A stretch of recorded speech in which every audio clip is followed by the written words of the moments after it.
Hello and welcome to the Hannover Messe 2021, the world's leading trade fair in industrial technology. And this year, Indonesia has officially been chosen as a partner country in Making Indonesia 4.0 initiative. I am Narda Varelia, who will be your moderator, and joining me here today is none other than one of the pioneers of Indonesia's digital transformation. He is the Director of Digital Business at Telkom Indonesia. Let's welcome Mr. Muhammad Fajrin Rashid. Hi, Mr. Fajrin. How are you today? Hello, I'm good. Thank you. I think you and I both agree when I say that this is an important year for Indonesia, as we are the first ASEAN country to participate in this event. So what do you think this means for Indonesia? It just shows that Indonesia is probably one, if not the biggest country in Southeast Asia, Right. and also the fastest growing in terms of the digital economy. So we must seize these opportunities. We must show the world that Indonesia is actually on its road into growing this digital economy. Absolutely. Couldn't agree more. And despite the pandemic, we're also glad that we can experience this virtually. And although we share this pandemic together, but the adversities that we face greatly different across country, So what do you think are the challenges that we are currently facing during the pandemic as well as the digital era? So as I mentioned, Indonesia digital economy is growing really, really fast, right? Right. In 2020, Indonesian digital economy is about 40 billion US dollars. It's big, but in 2025, it will grow into about 124 billion US dollars. So Wow. about 3 times in just 5 years. So this is really, again, one of the biggest and also fastest in the region. So we must really seize this opportunity. Yes. Because otherwise, we will just become the consumer or the market, right? I see. We must play an important role in the growing of the sector. Right.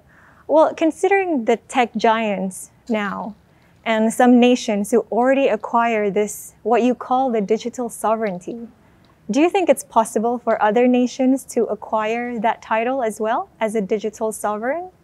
Yeah, so again, that's really what I mentioned by seizing this opportunity, right? see. So if nation does not put the focus much on this opportunity, then this opportunity will be seized by other parties, including these tech giants that you mentioned just now, right?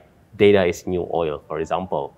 So every country, including Indonesia, has to put more focus on how to manage its data to be able or to be used properly in order for the nation itself, right? To I make see. the country more prosperous in the future. Right. So digitizing the nation, that's Exactly. an important action to take. Exactly. So not just for the purpose of tech giants, for example, not just for some companies, but how to use technology and data to build the nation, right? So it needs a digital transformation, not just in a specific company, but Right. in the nation. And the president himself agrees with that, I right? see. I think the president last year mentioned about 5 important roles in digital transformation, including the talent, including the infrastructure, including platforms and services that is needed to build the more digitized nation. Right. So you're very optimistic about this. I think so, yeah. The president himself really thinks that this is important, and we can see Telkom and also many other players in the region, in the country, have put more and more focus in this economy. Now the challenge or the homework is how to coordinate or collaborate together between the Right. government sectors and the private sectors, individuals, so that we are able to again seize these opportunities. So based on your perspectives, do you think that digital businesses are doing well globally at the moment? Well, obviously, since the pandemic era, some industries are taken hit, right? The biggest or the most sectors that are taken hit are probably tourism and travel. Yes, Right. absolutely. But on the other hand, pandemic actually accelerates digital transformation, right? Oh, yeah. We can see that a lot of people in Indonesia, and I think in more countries around the world as well, actually increases their transaction online during the pandemic. Right. Because we need to limit physical interaction, right? So I think the recent data from Indonesian E-commerce Association mentioned that during the pandemic in 2020, the transaction actually grows about 400%, so four I times see. compared to the Wow. previous year. And I think about 30% or so, the customers that bought online are actually first-time customers. So see. this actually brought more people online than before the pandemic, right? So that's actually one so-called trade-off to the pandemic, is that it drives actually the transactions and also other activities in online more than before. I see. So this is a completely new world, the pandemic plus the digital era going on, and they're very interacted with one another. Exactly. So Yeah. that's also something that I would also like to mention, right? So pandemic, in terms of the net situation, is probably not good, right? I mean, Right. we see economic contraction, some people lost their job, and so on. But on the other hand, pandemic actually brings more or new opportunities that are not existent before. So it's a matter of how we, again, use or utilize this opportunity to be able to serve the customers better. So, sir, according to you, what are some of the key issues that we should be anticipating in the next 2 years or so for Indonesia? So first of all, pandemic is not done yet, right? Although we see in Indonesia and also many countries, vaccination are starting, but the rate are still less than what we expected, right? In Indonesia, we have vaccinated more than 10 million people, but there are still a lot of people in Indonesia who have not yet vaccinated. So not just in Indonesia, but around the world, pandemic is not over. So that's one challenge, right? In general, there is a challenge in health sector that we might overcome. There is also a opportunity, right? So if we see from the other way, we can see that if we are doing learnings and improvement in our skills regarding health sectors, then it might be a good opportunity for us. So that's the first challenge, but also opportunity. The second is related with money or cash. Because the situation is still not yet finished, some people are worried about their investment. So some people put cash or hoarding cash more than before. That is a challenge, but also, again, opportunity. Because if there is a good opportunity for them, if we can provide these investors the potential of our business, then we can get more opportunity to get investment because money are there. So those are two challenges, but also opportunities in the next 2 years for Indonesia. Right. So the issues you've mentioned, they're very complex. So what are the things that we should do to overcome them? What actions can we take from now? So one thing that I need to highlight, this is for everyone actually, is how we are able to react into this changing economic situation, right? So for example, there will be many changes regarding the job, because not just because of the pandemic, but because of automation in general, some people will lose their job. But there will be new jobs coming, right? Similar to when the era car was invented, there was no taxi driver before then, right? But after car was invented, then there is new job that is taxi driver. So because of the pandemic and because of the Industry 4.0 and automation, there might be new jobs that is appearing.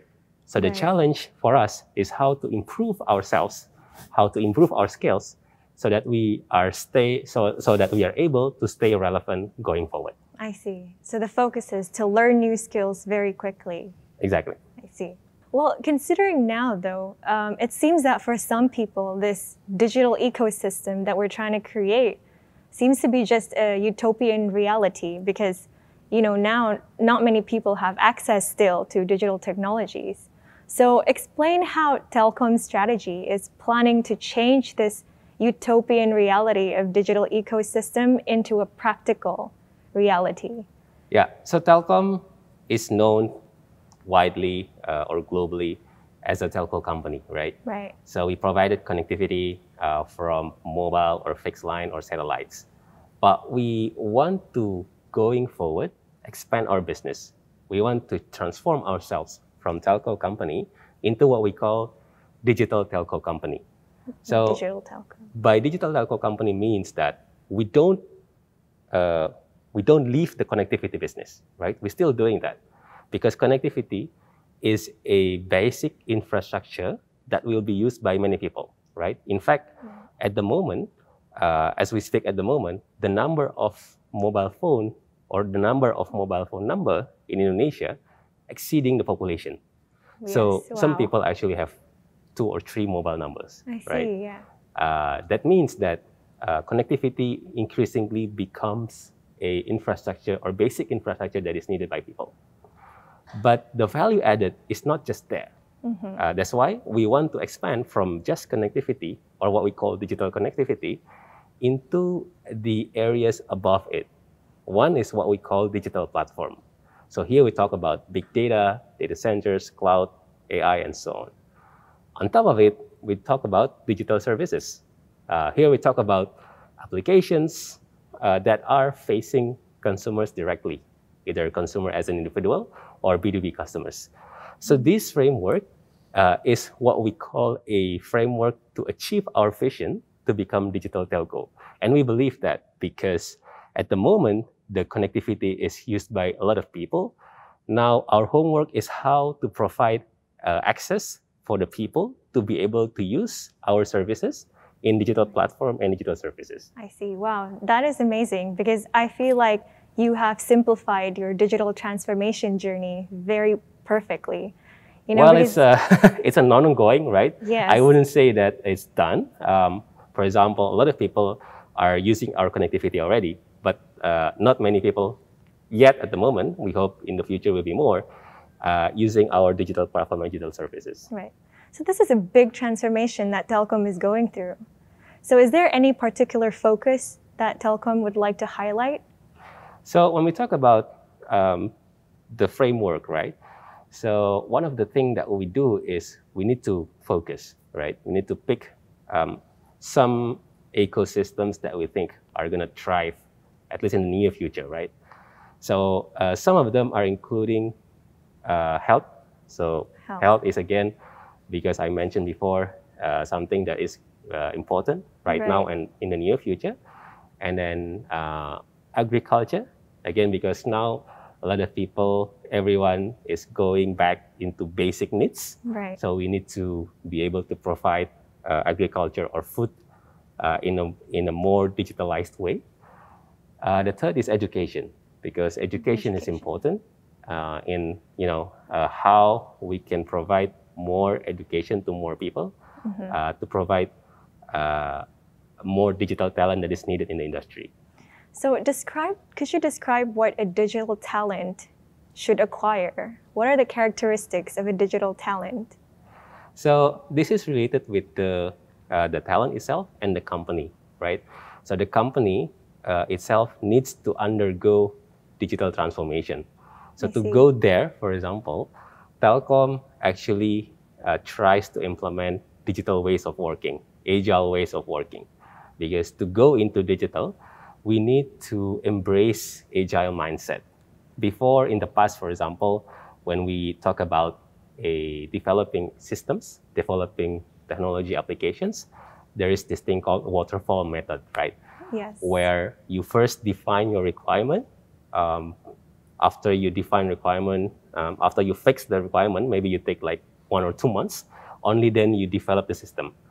Maybe another few months. Only then you release the products, right? That's why it's called waterfall. It goes from one step to the next step to the next step. The problem with this is that in the digital era, changes are happening rapidly, right? Yes. So if we implement waterfall method, by the time we release the product, probably the requirement is already changing. So the product will be less relevant. That's why in the last 5-10 years, agile method is appearing and becoming more and more popular. Agile essentially means that when you want to build a product, you build requirement in a fast-paced way, then you develop the product also in a fast-paced way. We call it MVP, minimum viable products, right? Right. And then you release the product, so hoping that this will be implemented in 1 or 2 months, for example. But after you release that, you get feedback from the customers, right? From that feedback, you iterate again, you define requirement that you want to fix, then you develop the fixing, then you release again. So by the time many iterations happen, the product will be more suitable to the customers. So that's agile ways of working. And to do that, Telkom also implements various changes in the organization. One of the things that we implement is a tribe, squad, and chapter structures, where the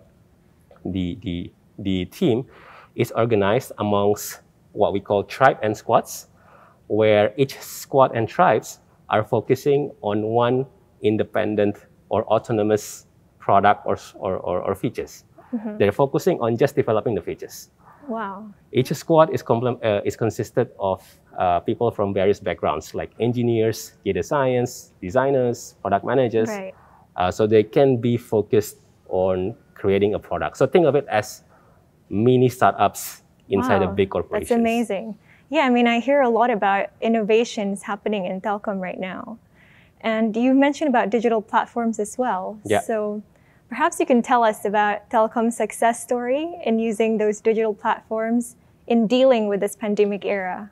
Obviously. So one of the things, perhaps the biggest thing that we do at the moment in terms of the digital platform is creating what we call information system and one data regarding vaccination. One data. So this information system is a one-stop services for everyone who wants to know about the system. So Ministry of Health, definitely, and some ministries related with that, with the vaccine or with the COVID-19 control, right? So in this information system, you will find definitely the number of vaccines, the number of vaccination happens across several dimensions, right? Regional and so on. And the distribution of the vaccine itself. Oh. So you can see, for example, how many vaccinations happens in particular city or provinces happen in near real time, right? So you can check also which provinces or cities are doing well and which one are not doing well. So the one that are not doing well can learn from the one that are doing well. Wow, that's amazing. Exactly. It's much more efficient that way and easy to monitor. Yes. So this is also something that is also endorsed or at least mentioned by the president himself, right? Yes. Because the vaccination needs to be done in a fast way, right? We need to vaccine a lot of people as fast as possible. Right. So you're basically disrupting every sector here: healthcare, agriculture, education as well. Yeah. So you're very optimistic about Indonesia building a digital ecosystem. I think so, yeah. And one thing that I want to highlight as well is that when developing all of this, we're not doing this by ourselves, right? Yes. So I mentioned briefly before that collaboration is important. So some of these initiatives, in fact, many of these initiatives are done in collaboration with others, right? Because we are not just changing the way we work internal Telkom, we also provide a way to collaborate with others. For example, we have initiatives called Indigo. Indigo. It is our one-stop incubation services or one-stop services for startups. I see. External startups, right? Yeah. And people who want to know about startups. So there you can find incubation services, acceleration services, angel way of funding, and definitely a lot of workshop mentoring related with the startups. How to build startups, how to do a customer validation, how to do a problem solving, and so on. I see. From 2013, we have incubated more than 100 startups until 2020, and even some of them we hope will be listed in IDX very, very soon, the Indonesian Stock Exchange, very soon. That's amazing. Yes. So you're very optimistic, and it does seem pretty clear here, because I see a lot of companies find that digital transformation is very complex, but if we collaborate, that's a different story. It's possible. Exactly, because again, with the changing situation that is happening so quickly, right? It is very difficult for us to be able to do everything. Yes. Right. We need to find what is the best role that we can play in these complex environments. And to do that, and after that, we then find partners who can complement our services, right? I see. So we can find a lot of partners in governments, in private sectors that really can collaborate with us. That's amazing. So there are a lot of opportunities in Indonesia for collaboration across countries. Exactly.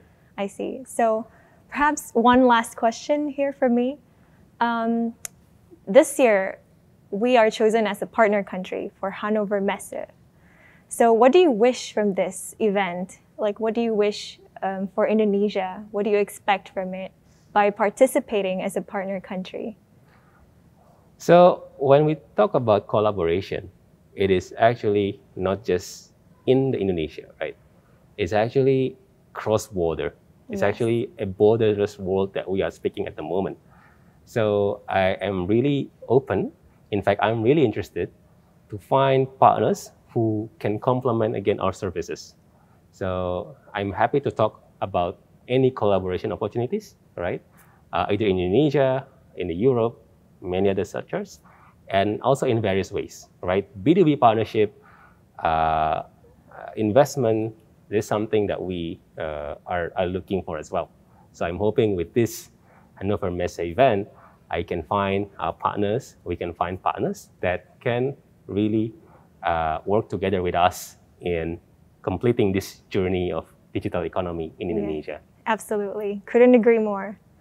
So thank you very much. To be honest, I was very skeptical about this whole digital ecosystem because it seems very complex and very far up there. But the way you explain it, and now that I see what Telkom is doing with the strategy and the possibilities for collaboration, I'm becoming more optimistic as well about it. So yeah. So I think that's it for today. Yeah. And thank you so much for sharing your insights with us. It's been very valuable. Yeah, it's a pleasure for me as well. Thank you very much. Well, thank you very much to those of you who are still watching. As Mr. Fajrin has mentioned, we are now the human race living in a digital space. So let's all work together for making Indonesia a better place. Digital Bisa.